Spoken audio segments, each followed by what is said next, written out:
Today I'm going to take you through another short yet effective workout, and today we're only going to focus on the abs. A lot of people out there love to work their abs to get that shred, that definition happening, but I will mention one thing to you guys, that if you're trying to use these ab exercises to get rid of the belly fat or the love handles, ain't never going to happen. You're going to lose that through cardio, through healthy eating, and working the big muscles on your body. So don't take these exercises as being something that you're going to use to lose that belly fat, but you can use it to strengthen up the core, which is just as important as losing that belly fat. So without further ado, just a little bit of an overview. We're going to do 4 different ab exercises, main ones on the floor, and then in between them we're going to do something that targets the entire core but much slower. So the ab exercises specifically are going to be 30 repetitions. The ones that are going to be for the entire core are going to be only 15. Fast for the abs, slower pace for the core. So let's get it all started. So the first 2 that are going to go together is what I like to call the bicycles on the floor. So you're going to have your hands behind your head, mainly because most people are complaining that their neck hurts, especially if you don't have some strong neck muscles. If you're trying to do anything like a bicycle this way, your neck might start hurting. So a safer way to do it is just put the hands behind the neck, support the neck a little bit, keep the elbows slightly in, and that way you are targeting exactly the same muscle and you're supporting your neck from pain. So let's start off. We're getting 30 of those, counting 1, 2, 3, 4, 5, 6, 7, 8, 9, 10, 11, 12, 13, 14, halfway, 16, 17, 18, 19, 20, 21, 22, 23, 24, 25, 26, 27, 28, 29, and 30. Always remember, during those ones, you gotta keep the core tight. You gotta keep those abs. Essentially, the easiest way to define them is suck them in. Keep them tight, and you'll be safe from pulling your lower back, from injuring or straining a muscle. Second one, the slow one this time. You're gonna go in a push-up position, nice and tight, straight back, with the feet together at the bottom. You're going to go to the side 1, back together. Other side 2, back together. So key thing on these ones, work nice and slow, move your leg upwards without attempting to crunch your side at all. Straight back, 1, 1, 2, 2, 3, 3, 4, 4, 5. Notice that the upper side of my body is not moving at all. I'm trying really to isolate and get those obliques working. At the same time, I'm tightening the front of my abs, or my rectus abdominis, to really make that vacuum, if you want to call it that, within the core. My lower back is also very tightened up, and it's working all around, and I can feel it really burning. 12, 13, 13, 14, 14, 15, 15. Alright, second group of 2, remember we're going to have 4 different ones put together in little groups. The second one, because when you did that push-up position, knee to the side, lizard push-up or lizard crunches or whatever some of the people call them out there, I just call them push-ups with knees to the side, you target your core very much. So how can you capitalize or emphasize on that? Is by doing side crunches. So what I suggest you do, get into a crunch position on the floor as if you're doing a regular crunch with the legs up, but drop them to one side. What you're trying to accomplish here is the knees to be as close as possible to the ground. If you're not flexible, have somebody put some pressure on your knees. Twist your upper body so that your shoulders are flat to the ground. Again, support your neck, but as you pull up for almost like a crunch, don't yank your head from your shoulders because you're going to strain a muscle that way too. So here, you're trying to crunch up. 2, 3, 4, 5, 6, 7, 8, 9, 10, 11, 12, 13, 14, 15, 16, 17, 18, 19, 20. Yeah, we're going 30 each side. 22, 23, 24, 25, 26, 27, 28, 29, 30. Now you're probably wondering, what is this, a slow speed, a fast speed? What am I doing? Well, it'd be kind of dumb to do this kind of a motion like I did on the bicycle. So use kind of your discretion, what is fast, what is slow. And yes, these would be the fast ones. You're trying to work the muscle, not strain the muscle or joke around in the gym. Other side. 1, 2, 3, 4, 5, 6, 7, 8, 9, 10, 11, 12, 13, 14, 15, 16, 17, 18, 19, 10 more. 1, 2, 3, 4, 5, 6, 7, 8, 9, 30. All right. So when you're doing these ones, yes, your rectus abdominis works, but your obliques get activated way higher because you're trying to force them to keep the body in one position while at the same time lift the upper body. And don't worry if you don't get too much range of motion, because you're in a very awkward position for your body to lift that way. But if you do it safely, you don't actually try to lift too high up, just go until your shoulders come off the ground, just like you would in a regular crunch. Come as high as you can, keep it flexed. The second slow exercise is going to be again the push-up position, but this time you're going to come with the knee on the inside to the opposite elbow. Put them back together at the bottom, come to the other side. That's one. Try to avoid this from happening. We're not stretching in yoga, we're trying to get the abs going. So what you're doing is your butt has to be up in the air, nice and straight with the back. Your knee comes as far as your flexibility allows, coming back down. 2, 3, 3, 4,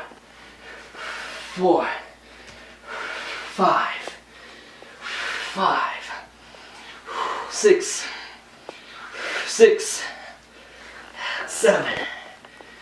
7. Yes, my hips do twist a little bit, but I'm fighting them from coming in.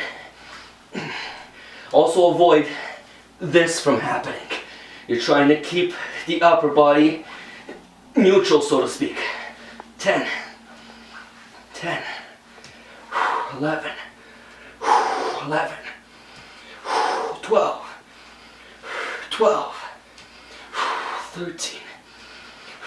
13, 14,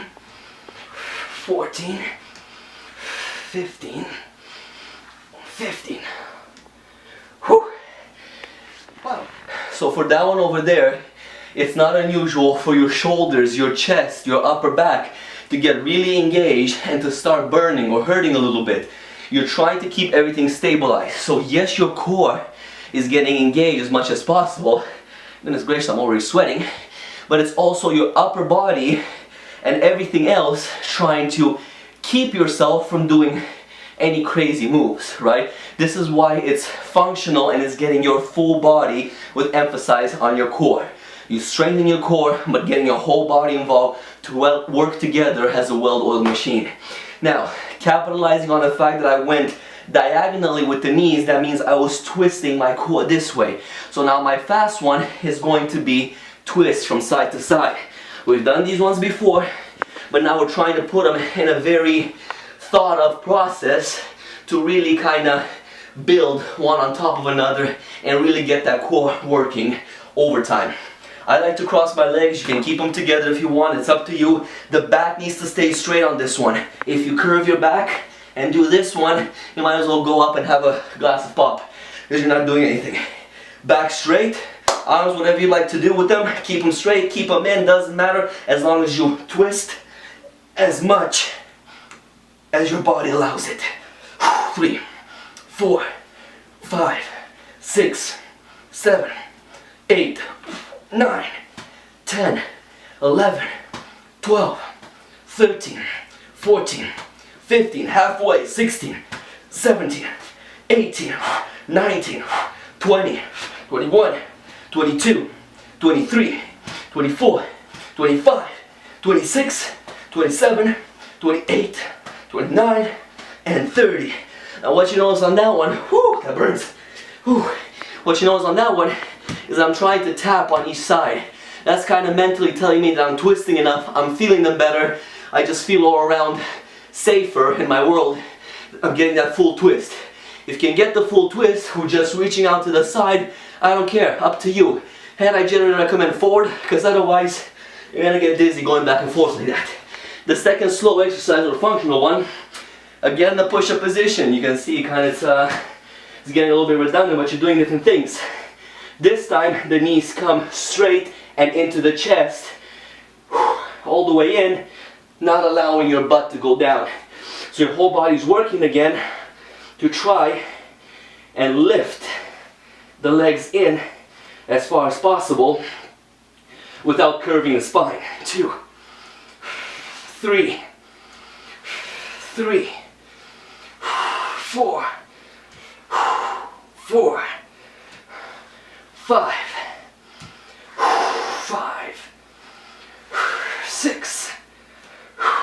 6.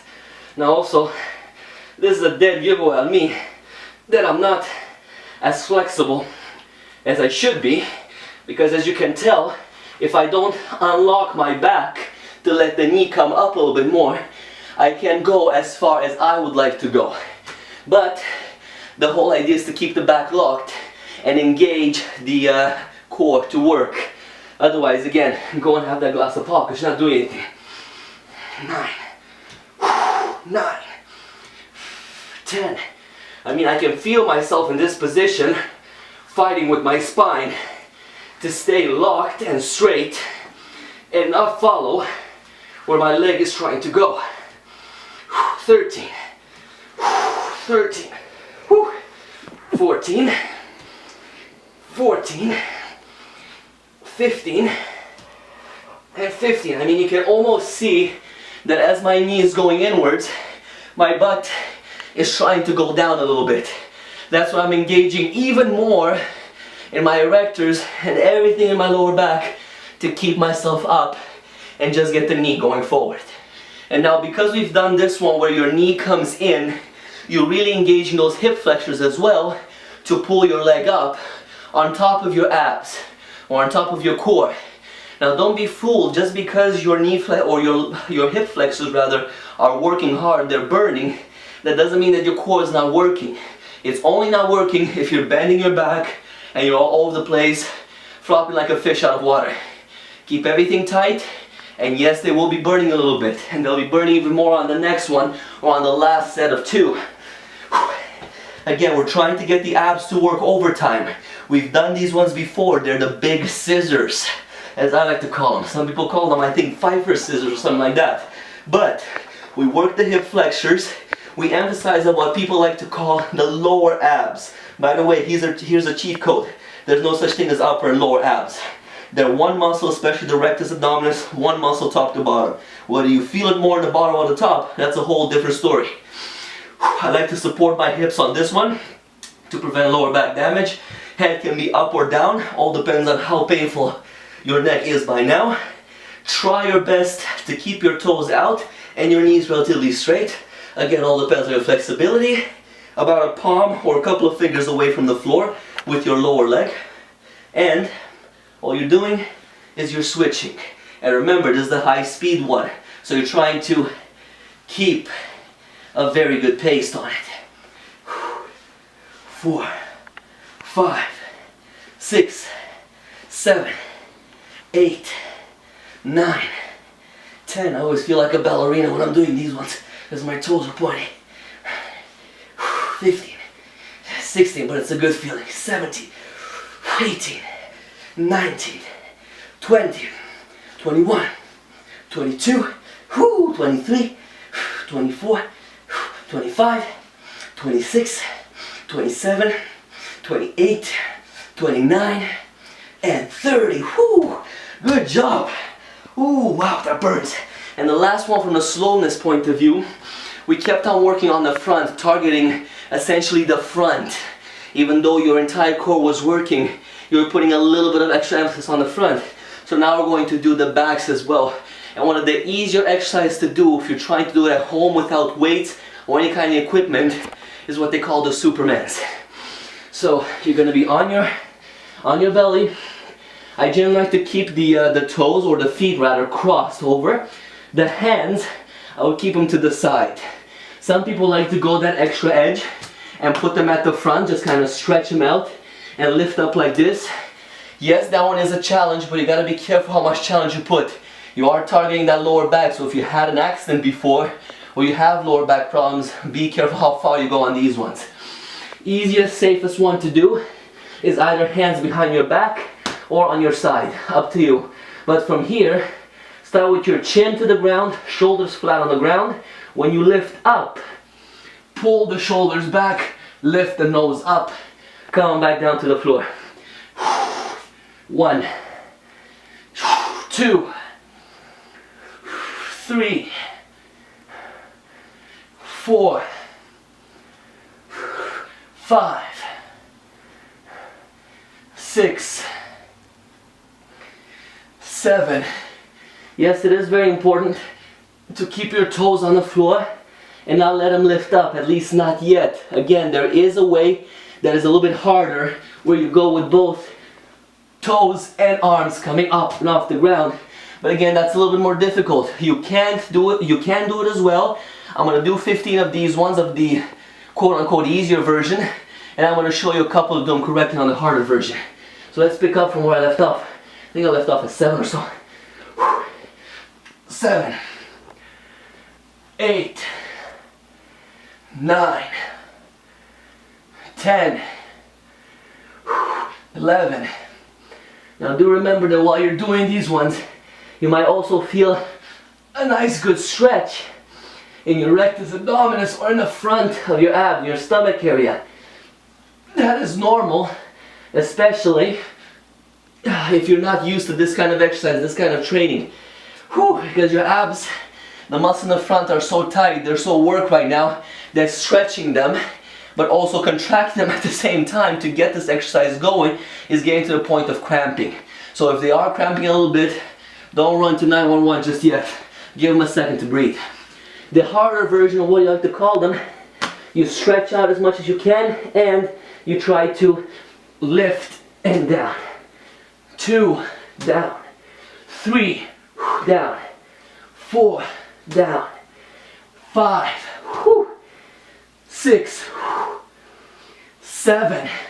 So this way you target both the lower back and the glutes at the same time.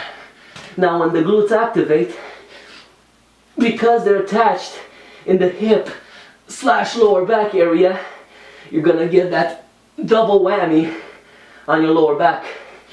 13, 14, and 15. So that was your harder version of the Supermans. You can do both if you want, but the workout itself is designed to have 4 exercises of each, or 8 in total. A fast one, or a ab isolated exercise, and a slow one, a core or a full body exercise that really targets not only the front or the side, but targets everything else. As you can see, the main reason why I'm tired is not because I was going so much, or rather so fast doing the regular ab exercises, but I was putting so much effort into keeping my body straight, keeping my body tight. So if you keep your body tight, if you don't allow your spine to curve, especially in those push-up position ones, you're rolling, you're really getting what the workout is designed to do. So try these ones by yourself. That was essentially 1 set. Ideally, don't take any rest in between any of the exercises. So go back to back, 30, 15, 30, 15, and so on and so forth. At the end, you can take a break. And if you're a more advanced level, like your abs are tight, your core is strong enough to handle a second set, go through the second set as well. But again, try not to rest in between the exercises. However, do listen to your body, because if something is starting to cramp or hurt, or your abs are getting to the point where they're so tightened that you can't breathe, it's probably a good idea to stop and stretch them out a little bit more. So I really hope that you guys enjoyed that video. I really hope it helped you out to get that core strengthened up, because there's one thing to lose weight and to look good on the beach, but if you don't have a strong core, a strong foundation, then you're pretty much playing on thin ice. Because at any point you can have lower back injury, you can have anything in the front starting to hurt, to pull, or later on in life you may end up with lower back problems and you're going to spend a fortune on physiotherapists and massage therapists to fix that lower back, something you could have fixed at the beginning of your fitness journey. So try to do those. What I do also recommend is you can do this circuit at least 1 or 2 sets 2 to 3 times a week. Again, depending on your level, if it's just twice a week, that's fine. If it's just once a week, start there. But ideally 2 to 3 times a week, 1 day on, 1 day off, and so on and so forth, the best way to do it. But again, I really hope you guys enjoyed that one. I really hope it helps you guys. And if you have any questions, if I wasn't clear on any of the exercises, throw me a comment below, a specific question. I'll be more than happy to answer it. I try to answer them in as a timely manner as I can. I can shoot another video for you guys if you weren't sure, if you wanted to see a different angle, whatever the case may be. Shoot me a comment, shoot me an email as well. I'm going to post everything at the end of this video where you can contact me directly to ask me any questions, regardless of whatever it is, this workout or anything else. If you have a question about nutrition, again, I'd be more than happy to answer it. Check out my other videos. I have other workouts. I also try to post instructional videos on how to do exercises correctly. I post from time to time vlogs as well when I'm in the gym, and I find that the exercise is really good to help people out there to improve their workouts or to add to their arsenal of exercise that they do. So I post those as well on my YouTube channel, on my Facebook and things like that. And motivation. I'm trying to get you guys to get yourself in the gym, reach those goals, stay healthy, be healthy, and just live a much better life. So until my next video, stay fit, stay healthy, and see you next time.